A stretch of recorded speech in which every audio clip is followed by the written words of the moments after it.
Ulasan Media. Rekan Dakta, saatnya kita masuk di segmen ulasan media bersama wartawan dan penulis buku Korporasi dan Biografi Bapak Lahyanto Nadi. Assalamualaikum Pak Lahyanto. Waalaikumsalam warahmatullahi wabarakatuh. Apa kabar Rufiana? Alhamdulillah, apa kabarnya juga Pak Lahyanto?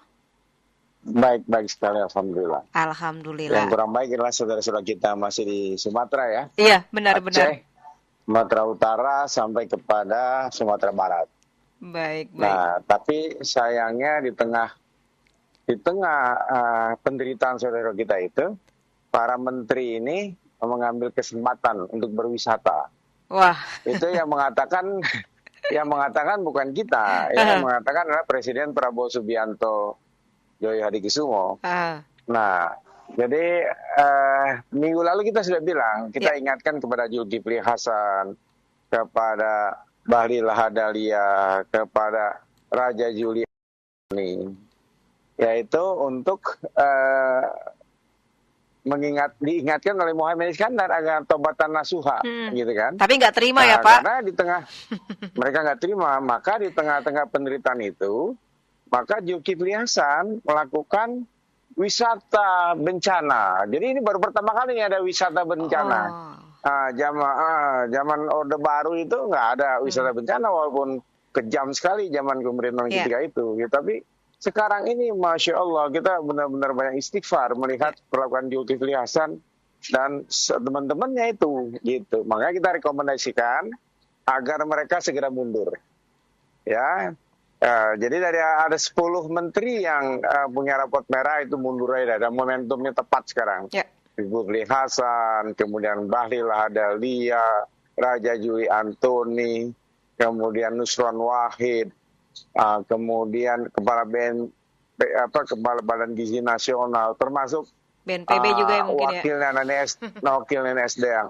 Jadi itu memang sudah merusak pemerintahan sama sekali ya. Jadi Pak Prabowo sampai prihatin, jangan sampai ada wisata bencana, gitu. Sampai disampaikan kemarin. Nah kita lihat tuh wajah Zulkifli Hasan langsung disorot oleh kamera, dia nunduk aja malu, gitu kan? Saya lihat Luhur Binsar Panjaitan juga nunduk malu. Biasanya garang dari kumisnya. Ini sekarang kumisnya putih-putihnya lupa dicat kemarin itu. Jadi aduh kita prihatin sekali kepada Luhut, kepada si Zulkifli Hasan itu. Jadi benar Pak Presiden Prabowo bahwa jangan ada sekali-sekali itu wisata bencana, karena sedang mengalami penderitaan saudara kita di sana, membuat pencitraan seperti yang sudah kita sampaikan. Di sisi lain, ya mereka yang mau membantu justru dihambat, itu perizinannya sulit, ya. Benar. Kemudian wartawan yang mau meliput, ya, terutama dari Kompas TV, itu kameranya dirampas, tidak boleh ngambil videonya dihapus. Nah itu sudah melanggar kebebasan pers. Sudah melanggar Undang-Undang Pers nomor 40 tahun 99. Jadi Masya Allah nih, dalam musibah seperti ini bukan malah berlomba-lomba dalam kebaikan, fastabiqul khairat, tetapi malah mereka berlomba-lomba dalam wisata, berbahagia di atas penderitaan orang lain. Ini kan zolim sekali. Gitu. Nah di sisi lain Presiden juga udah ditelepon oleh teman-teman dari pemerintahan lain untuk memberikan bantuan. Itu kan? Tapi Presiden Prabowo belum mau, dibilang kita masih bisa sendiri. Pak, bisa sendiri bagaimana? Kita ini membantu langsung, ya. Ini alumni sekolah, alumni perguruan tinggi, alumni wartawan.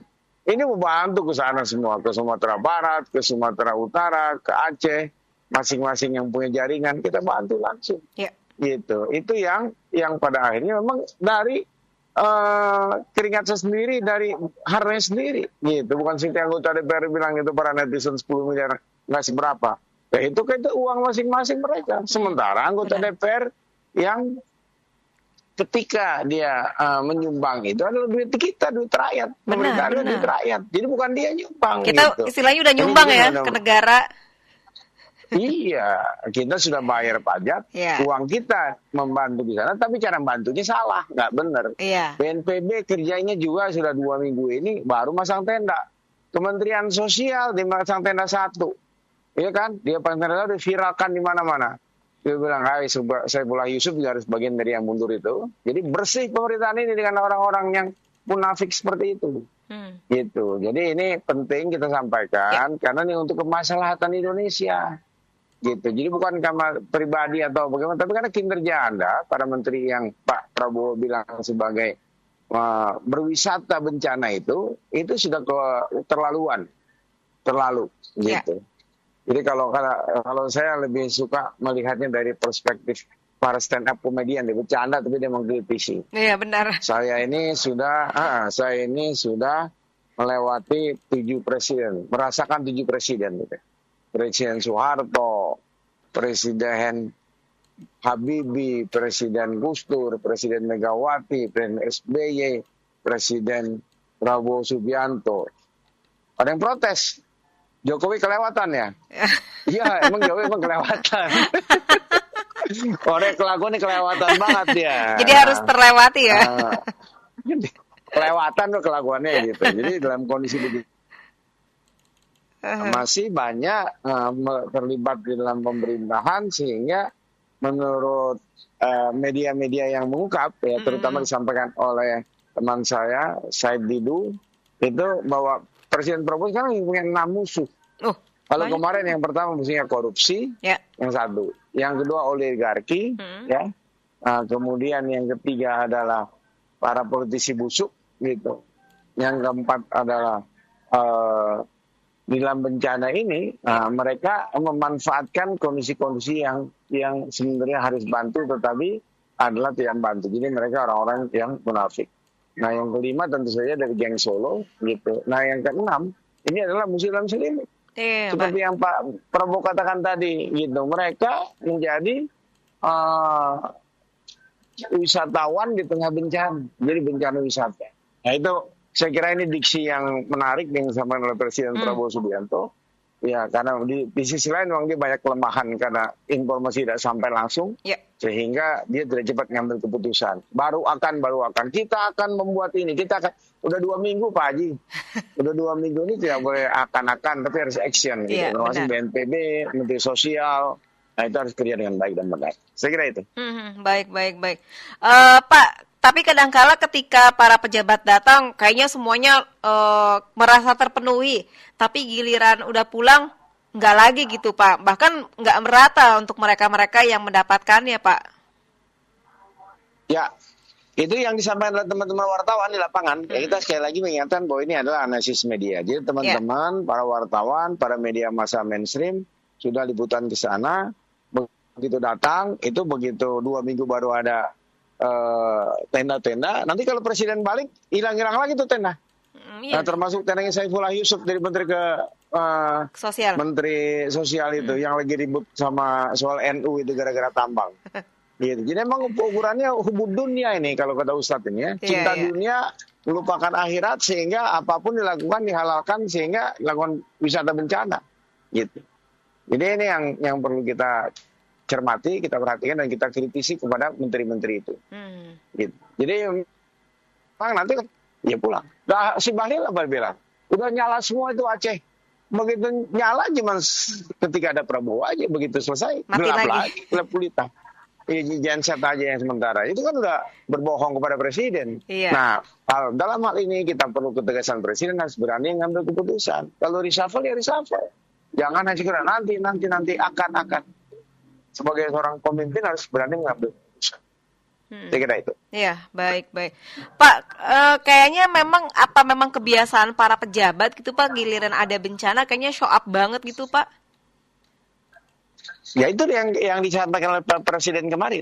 Gitu. Dia marah besar kepada para pejabat itu dan kamera bagus deh men-shoot, meng-close up Ruhut Bisan Panjaitan dan Zulkifli Hasan, Ketua Umum Partai Amanat Nasional. Jadi udah terlihat publik melihat ini dia orangnya yang dimaksud oleh Pak Prabowo gitu. Jadi memang kita kembali ya nih melalui Radio Jakarta mungkin kita bisa buat rekomendasi ya kalau membuat opini bahwa memang mereka untuk sebaiknya tidak layak sebagai pejabat menteri di pemerintahan, baik itu sebagai menteri maupun sebagai Dewan Pertimbangan Presiden. Itu masih banyak kualitas warga negara Republik Indonesia yang berkualitas, yang seleksinya benar-benar secara profesional. Jadi sekarang udah mulai membanding-bandingkan gitu. Jangankan dengan pemerintahan yang sebelum-sebelumnya gitu. Dengan yang kemarin aja yang dianggap kelewatan tadi aja masih kurang bagus. Iya. Kalau seandainya dia berani melakukan wisata bencana ini. Ini baru pertama kali bahwa ada wisata bencana. Iya, baik. Pak, kemarin kan juga sempat didesak untuk menetapkan status bencana nasional, tapi enggak. Apakah nih banyak yang mengatakan pemerintah ini ketakutan karena semuanya akan terbongkar, Pak, jika ditetapkan sebagai bencana nasional, Pak? Ya, yang penting itu adalah bagi pemerintah, ya terutama Presiden Prabowo Subianto, dia harus objektif, ya. Kalau dia mengatakan satu, katakan, ya lakukan, gitu. Bukan hanya di sebatas kata-kata, tapi mengambil keputusan. Nah, kenapa dia tidak mau jadi bencana nasional? Karena yang terlibat kita udah tahu, data dari Greenpeace udah pekan lalu kita udah ungkap. Siapa pemilik lahan-lahan tambang dan lahan-lahan sawit yang ada di sana. Gitu, itu baru Sumatera. Sebelumnya kita udah bahas Kalimantan, Sulawesi, tinggal Papua. Papua pun sekarang sudah mulai banyak di 3 arah. Jadi mereka ada benturan kepentingan, ada konflik of interest. Jadi tidak bisa ngambil keputusan itu. Nah, kalau seandainya mau fair, mau berani dan dikatakan sunyi untuk rakyat, ya lakukan bencana nasional, minta bantuan asing nggak masalah. Gitu, orang mereka pada membantu, dia udah nelfon langsung kepada Presiden Prabowo Subianto bahwa banyak teman-teman saya yang mau membantu, kata Presiden. Tapi kita mengatakan bahwa kita masih mampu. Tapi kenyataan di lapangan bagaimana? Kasihan saudara-saudara kita yang sudah 2 minggu ini dalam penderitaan yang luar biasa. Ditambah lagi penderitaan mereka menjadi objek wisata bagi para menteri, terutama Zulkifli Hasan. Nah, kemudian mereka-mereka yang menjadi sudah mendapat kritik dari itu, ya sebaiknya segera mundur. Saya kira itu poinnya. Baik. Terkait dengan bencana, bantuan Pak dari gubernur pun, dari Aceh pun juga sudah membuka, tapi dari pemerintah pusat. Tapi untuk menyingkronkan ini kan mungkin ini tidak, yang ini iya, itu bagaimana Pak? Ya, itu juga ya 3 gubernur ini jelas. Yang pertama sikapnya sangat optimal, ikhlas bekerja. Pak Gubernur Sulawesi, Sumatera, Aceh, ya. Kemudian Gubernur Padang langsung terjun, kelihatan Gubernur Sumatera Barat maksud saya, ibu kotanya Padang. Yang kacau kan Gubernur Sumatera Utara ini, ya kan? Mantunya siapa dia? Jadi memang dia berupaya untuk melindungi itu, gitu. Jadi dan kita curiga juga kenapa menantunya Luhut Binsar Panjaitan yang menjadi ketua timnya untuk membereskan persoalan ini. Ya sementara mertuanya yang terlibat, gitu kan? Nah, ini media sudah mengungkapkan ini. Saya menyampaikan melalui media massa. Gitu. Jadi ya saya mengutip media mengenai bagaimana kenapa Kasat yang menjadi kepalanya, sementara yang terlibat banyak dalam kasus ini adalah mertuanya, Luhut Binsar Panjaitan. Nah, jadi sehingga belum mau dia membuat sebagai status bencana nasional. Gitu. Ya begitulah saya kira poin-poin pentingnya. Saya kebetulan harus jalan lagi. Siap. Saya kira poinnya sudah dapat. Baik. Terima kasih banyak. Ini dan mohon maaf apabila hal yang kurang berkenan. Baik. Assalamualaikum warahmatullahi wabarakatuh. Waalaikumsalam warahmatullahi wabarakatuh.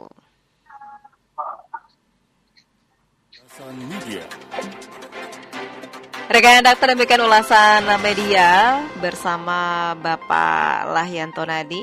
Ini seorang wartawan dan plus buku korporasi dan biografi.